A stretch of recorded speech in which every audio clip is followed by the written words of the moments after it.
Je rends toute la gloire à notre Dieu, le Seigneur de l'univers. Et je suis dans la joie de retrouver chacun de vous encore en ce matin, en cette première heure du jeudi 5 septembre 2019. Aujourd'hui, nous allons continuer à parler de la source de la foi. Hier, nous avons échangé sur ce même sous-thème. Et par la grâce du Saint-Esprit, nous avons pu comprendre que la foi provenait de la parole de Dieu qui nous est communiquée comme une eau. Et Jésus a dit que nous pouvons boire de toute eau, toutes les eaux, toutes les informations, tous les messages sur cette terre. Mais celui qui boira de l'eau que lui, il donne, celui-là n'aura jamais soif. Et nous avons vu que l'eau que Jésus donne, c'est la parole qui donne la foi, qui donne la vie éternelle. Puisque lui-même, il a dit que l'eau que je vous donnerai sera en vous, ou encore deviendra en vous une source d'eau qui jaillira jusque dans la vie éternelle. Et le passage que nous avons lu, c'était Jean chapitre 4, les versets 13 et 14. Aujourd'hui, nous allons poursuivre notre méditation sur la source de la foi. Et nous allons lire ensemble dans le livre de Romains, le chapitre 10. Nous allons prendre nos Bibles et nous allons ensemble parcourir depuis le verset 13, peut-être même depuis le verset 11 déjà, jusqu'au verset 17. Mais avant, nous allons prier ensemble pour recommander ce moment de méditation à la grâce du Seigneur, afin que l'Esprit de Dieu nous soit accordé. La Bible dit que personne ne peut comprendre les choses de Dieu si ce n'est par l'Esprit de Dieu. Voilà pourquoi il est important pour vous et pour moi de nous abandonner à l'Esprit de Dieu lorsque nous voulons méditer la parole de Dieu. Prions le Seigneur. Esprit du Dieu vivant, je bénis ton Saint-Nom. Seigneur, Esprit Saint, tu nous as été accordé pour nous conduire dans toute la vérité, pour nous enseigner toutes choses, pour nous rappeler toutes choses, pour nous consoler, pour nous garder, pour nous guider, pour nous orienter. Et Jésus t'a appelé un autre consolateur. Et il a dit que tu prendras de ce qui est à lui pour nous l'annoncer. Et tu ne prends que ce qui est dans l'évangile, la parole de Dieu pour nous annoncer, pour nous affermir, pour fortifier nos foi. Saint-Esprit, nous t'appelons maintenant. Je prie que ta présence se fasse manifeste là où mon frère, ma soeur se trouvent écoutant ce message. Que ce soit la première fois, la deuxième fois, la troisième fois, la 10e fois d'écouter ce message, la 20e fois, la 1e fois d'écouter ce message, je prie que, Seigneur, à chaque fois que quelqu'un prendra son temps pour écouter ce message, ton esprit s'empare de là où il se trouve, pour la pleine compréhension de ce que tu veux nous communiquer. Je bénis ton Saint-Nom et j'invoque encore ton esprit là où je me trouve moi-même, afin que ta parole soit véhiculée par le mouvement de l'esprit. Que ton nom soit magnifié et que toute la gloire te revienne. Merci Seigneur Jésus-Christ de Nazareth. Amen. Frères et sœurs, nous allons lire la parole du Seigneur. Romains chapitre 10. À partir du verset 11. Vous allez remarquer qu'on avait déjà lu, je crois le lundi ou quand, on avait lu les versets 9 et 10 qui parlaient de si tu confesses de ta bouche que Jésus-Christ est Seigneur et que tu crois dans ton cœur que Dieu l'a ressuscité, tu seras sauvé. Bon, ça, ce fut un autre enseignement. Mais aujourd'hui, nous allons commencer à partir du verset 11. Je lis la parole du Seigneur. quiconque croit en lui ne sera point confus. Verset 12.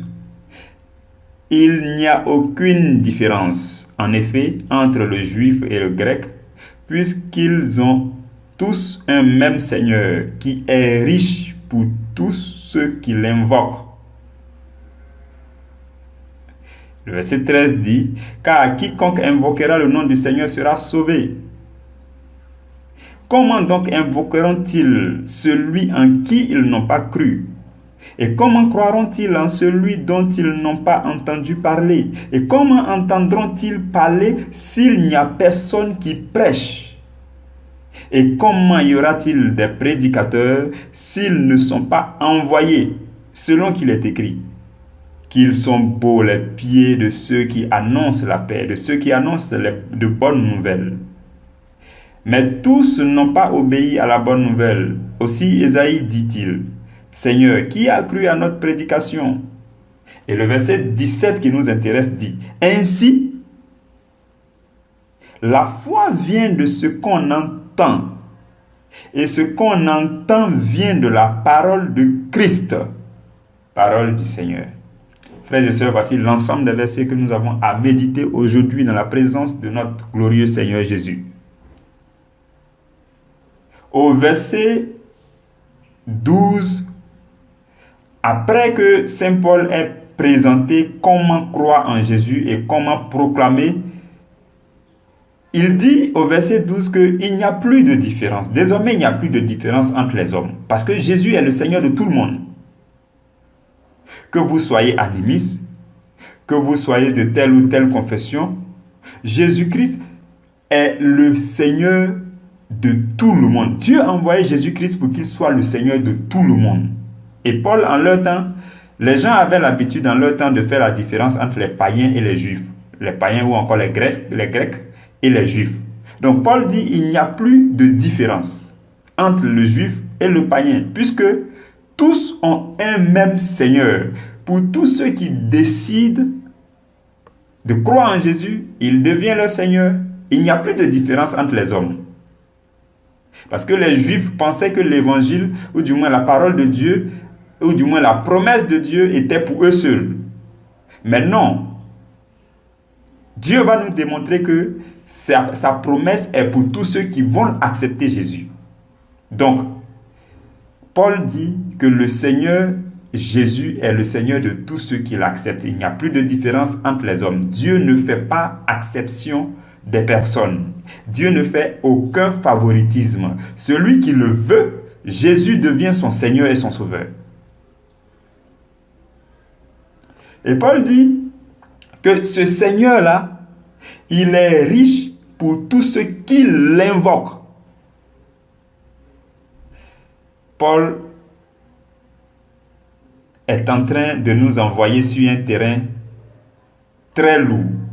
Il dit que Dieu est riche pour tous ceux qui l'invoquent.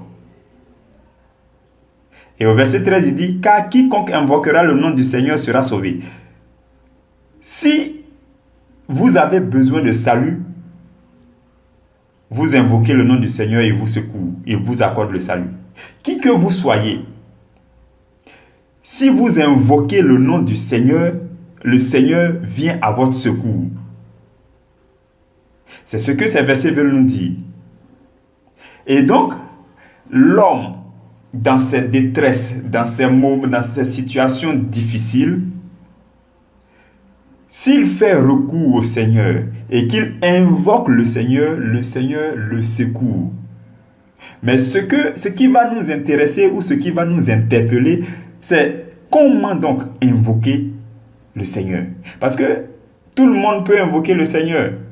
Tout le monde peut invoquer un Dieu. Tout le monde peut invoquer le Dieu créateur de toutes choses. Le Dieu puissant, le seul Dieu avec grand D. Tout le monde peut l'invoquer. Mais peut-être que chacun a ses moyens ou a ses manières d'invoquer Dieu. Mais dans tous les cas, tous ceux qui invoquent Dieu, Dieu les secourt. Dieu vient à leur secours. Maintenant, Paul va poser la question suivante au verset 14 pour demander, mais comment est-ce qu'on peut invoquer quelqu'un si on ne croit pas en lui? Je voudrais qu'on suive bien, on va suivre cette belle démonstration, cette belle analyse que Saint Paul fait dans ce livre-là. Il dit que l'homme a besoin d'invoquer Dieu dans ses moments de détresse. Et que quiconque invoque le nom de Dieu, celui-là, Dieu le secoue. Mais il se pose la question de savoir comment est-ce qu'on peut invoquer quelqu'un si on ne croit pas en cette personne. Il n'est pas possible d'invoquer quelqu'un, de demander l'aide de quelqu'un si on ne croit pas en la personne. Si vous ne croyez pas que je peux vous venir en aide, pourquoi est-ce que vous allez m'appeler à l'aide? Si vous ne croyez pas que Dieu peut vous secourir, peut vous sauver, peut venir régler les situations de vos vies, si vous ne le croyez pas, comment est-ce qu'il peut vous aider? Donc Paul dit, comment est-ce qu'on peut invoquer celui en qui on ne croit pas? C'est ça. Tout le monde aujourd'hui, tout le monde sait que, tout le monde peut savoir vaguement que si on invoque Dieu, il peut nous secourir. Mais c'est trop vague. Allons-y un peu plus loin pour nous rendre compte que, en fait, pour pouvoir mieux invoquer Dieu, il faut croire en lui. Il faut être conscient de son existence et puis il faut croire en lui. Il faut croire qu'il est capable de secourir. Donc il dit, comment invoqueront-ils celui en qui ils n'ont pas cru? Et il continue pour dire, même pour croire en quelqu'un, il faut entendre parler de cette personne. Et il dit, comment croiront-ils en celui dont ils n'ont pas entendu parler? Si quelqu'un n'a pas entendu parler de Jésus, il sera difficile pour cette personne de croire en Jésus. Si quelqu'un n'a pas entendu parler de Dieu en détail, il sera difficile pour lui de croire que Dieu peut venir à son aide. Si quelqu'un n'a pas les informations détaillées sur Dieu, il ne pourra pas invoquer Dieu convenablement. S'il n'a pas les détails profonds sur Dieu, son existence, sa manifestation, ses manières de faire, s'il n'a pas ces informations sur Dieu, s'il n'a pas entendu ces informations sur Dieu, il ne peut pas croire en Dieu et il ne peut pas aussi l'invoquer convenablement. Et Paul continue sa série de questions pour dire comment est-ce qu'on peut entendre parler de lui si personne ne le prêche. Parce que pour mieux invoquer, il faut croire en celui que tu invoques. Et pour croire en lui, il faut entendre parler de lui. Et pour entendre parler de lui, il faut que quelqu'un parle de lui. Il faut que quelqu'un le prêche. Parce que si personne ne prêche Jésus, tu ne vas pas entendre parler de Jésus. Si personne n'avait prêché Jésus de génération en génération, on n'allait pas entendre parler de Jésus aujourd'hui. Et il continue pour dire, si donc il y a nécessité de prêcher pour que les gens entendent et qu'ils croient et qu'ils invoquent Dieu, il y a donc nécessité qu'il y ait des prédicateurs. Il dit, comment y aura-t-il des prédicateurs si ces prédicateurs n'ont pas été envoyés? Et Jésus nous a tous envoyés, nous qui entendons l'évangile, Jésus nous a tous envoyés. Nous avons tous été appelés par le message divin que nous entendons dans l'évangile. Dieu nous appelle, nous tous, à faire son œuvre. Dieu nous appelle, nous tous, à être des messagers de la bonne nouvelle sur la terre. Quelqu'un me dira que lui, il n'est pas concerné par l'annonce de l'évangile. Mais si il lit la Bible, il va se rendre compte qu'il a déjà lu Matthieu chapitre 28, les versets 18 à 20, ou bien Marc chapitre 16, où Jésus dit, allez par toutes les nations et faites des disciples. Il dit, enseignez-leur mes prescriptions. Et ceux qui croiront, baptisez-les au nom du Père, du Fils et du Saint-Esprit. Il a adressé cela aux disciples, aux tout premiers disciples. Et il a dit à ses disciples, allez et faites-les des disciples. Allez et transformez des gens en des disciples. C'est la raison pour laquelle, de génération en génération, l'évangile prêché a transformé des gens en disciples. Et à leur tour, ils ont transformé d'autres en disciples, ainsi de suite, jusqu'à notre temps. Donc, c'est une chaîne de reproduction des disciples. Donc nous sommes tous appelés. Le message de l'évangile nous appelle. Mais chacun choisit le temps où il va répondre à l'appel. Mais dans tous les cas, il faut que des prédicateurs soient envoyés. Il faut que des gens obéissent à la parole de Dieu qui nous envoie. La parole que nous entendons. Quand nous entendons l'évangile, quand nous lisons notre Bible, l'Esprit de Dieu nous trouve forcément un verset qui nous appelle à la moisson. Et c'est l'Esprit de Dieu qui envoie les prédicateurs. C'est l'Esprit de Dieu qui nous mandate afin que notre vie soit une vie de témoignage sur la terre. Et que notre vie puisse annoncer Jésus, que ce soit en comportement ou en parole. Et donc, les prédicateurs sont envoyés afin de prêcher, pour que des gens entendent parler de Dieu et qu'ils croient en Dieu et qu'ils invoquent Dieu pour que Dieu les sauve. C'est ça la chaîne, frères et sœurs. Voici pourquoi l'évangile est prêché. Voici pourquoi ceux qui répondent à l'appel, ceux qui disent Seigneur, j'ai compris, enfin je me décide, je veux parler de toi. Ce que tu veux que je dise aux autres, je vais le dire. Si ma vie a été un témoignage, c'est pour que cela soit en bénédiction pour les autres. Alors j'obéis. Je me laisse envoyer par toi. Ce que tu veux que j'annonce de ta part, je vais annoncer, afin que des gens entendent parler de toi et qu'ils croient en toi. Et qu'ils sachent comment t'invoquer. Parce qu'il est dit que tu es riche pour tous ceux qui t'invoquent. Et ce que je voudrais que nous sachions, c'est que pour les chrétiens, la manière d'invoquer Dieu est très différente. Vous pouvez aller dans d'autres religions, vous allez découvrir d'autres manières d'invoquer Dieu. Mais ce n'est pas cela qui m'intéresse. Ce qui m'intéresse, c'est que les chrétiens ont une manière toute particulière d'invoquer Dieu. Les chrétiens invoquent Dieu d'une façon qui fait que Dieu se bouge, qui fait que Dieu réagit.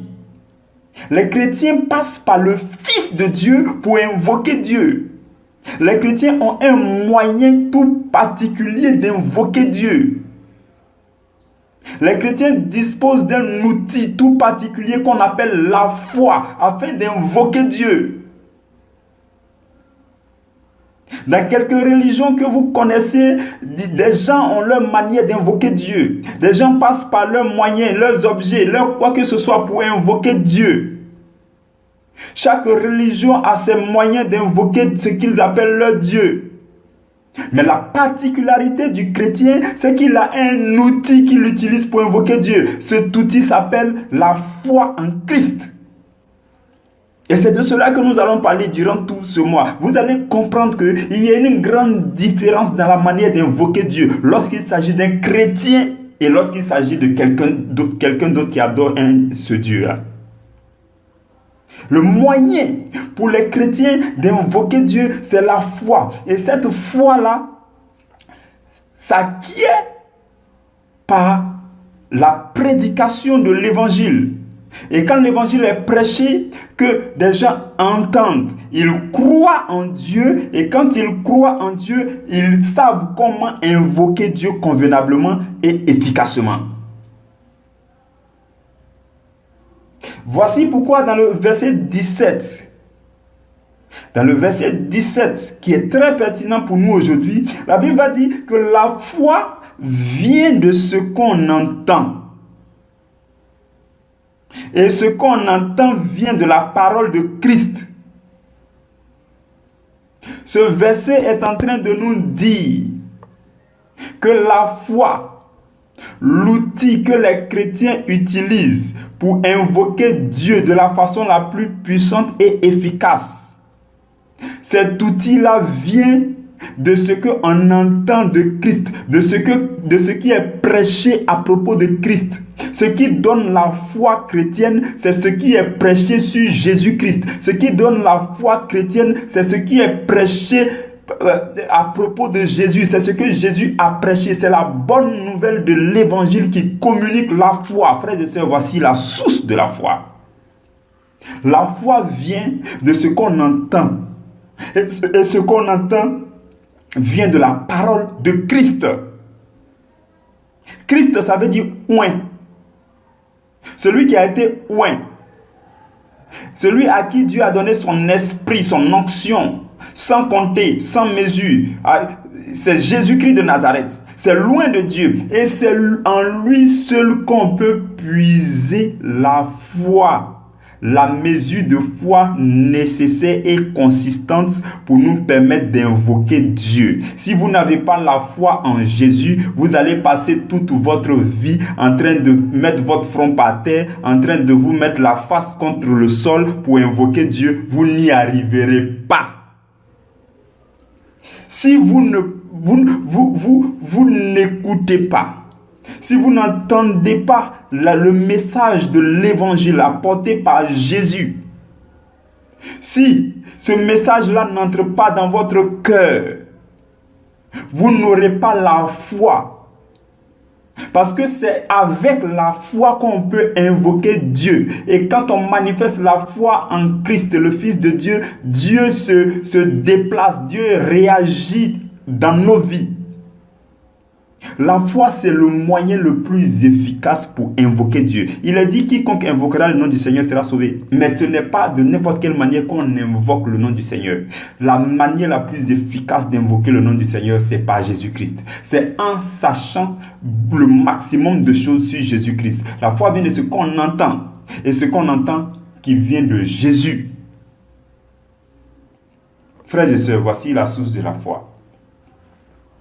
Si vous voulez avoir la foi, vous n'avez qu'à entrer en contact avec le message de l'évangile. Vous n'avez qu'à méditer régulièrement la parole de Dieu en Jésus-Christ. Vous n'avez qu'à méditer la vie de Jésus. Vous n'avez qu'à méditer les enseignements de Jésus. Vous n'avez qu'à méditer la Bible, le Nouveau Testament, l'Ancien Testament. Méditez-les à fond. Et alors votre foi sera grande. Parce que la foi vient de ce qu'on entend et ce qu'on entend vient de la parole de Christ. Il n'y a pas de source de foi ailleurs. Je voudrais qu'on le sache. Ce n'est pas de la magie. Il n'y a pas de source de foi ailleurs. La foi ne provient de nulle part si ce n'est de la parole de Dieu. La foi ne provient de nulle part si ce n'est de l'évangile. Et plus particulièrement du Nouveau Testament. Parce que ceux de l'Ancien Testament étaient sous ce qu'on appelle la loi. Mais la Bible dit que Jésus est venu avec la foi.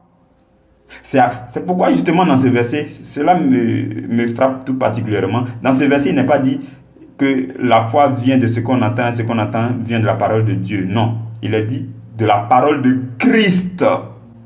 Ce qui fait la différence pour dire que Christ est venu avec la foi. Et avant Christ, c'était la loi. Nous ne sommes plus sous la loi. Nous sommes sous la grâce. Nous sommes sous la grâce, l'aide de la grâce, la foi en Jésus-Christ. Donc, nous allons continuer à méditer tout ce qui concerne la foi durant ce mois. Mais il était important pour vous et pour moi de savoir que la foi, notre foi chrétienne, prend son fondement dans la parole de Christ. Notre foi chrétienne prend son fondement dans la bonne nouvelle, l'évangile, la parole de Dieu. La foi chrétienne est basée sur la parole. La foi chrétienne pour être efficace et pour nous permettre d'invoquer Dieu efficacement, pour que Dieu vienne rapidement à notre secours, cette foi doit être basée sur la parole de Dieu. Sur la parole de Dieu. Et la nouvelle version de la parole de Dieu qui a été donnée aux hommes, c'est l'Évangile, c'est le Nouveau Testament. Le Nouveau Testament, c'est l'accomplissement de l'Ancien Testament. Le Nouveau Testament n'abolit pas l'Ancien Testament, mais accomplit le Nouveau Testament. L'ensemble fait la parole de Dieu. C'est la méditation de plus en plus profonde de la parole qui va nous donner la foi. Nous connaissons maintenant l'origine de la foi. Plus vous lisez la Bible, votre foi augmente.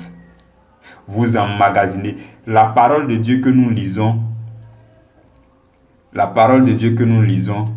a deux composantes.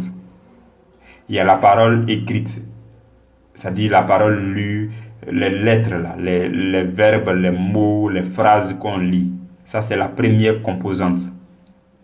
Et il y a la parole vivante qui est derrière, la parole révélée, qui est la deuxième composante.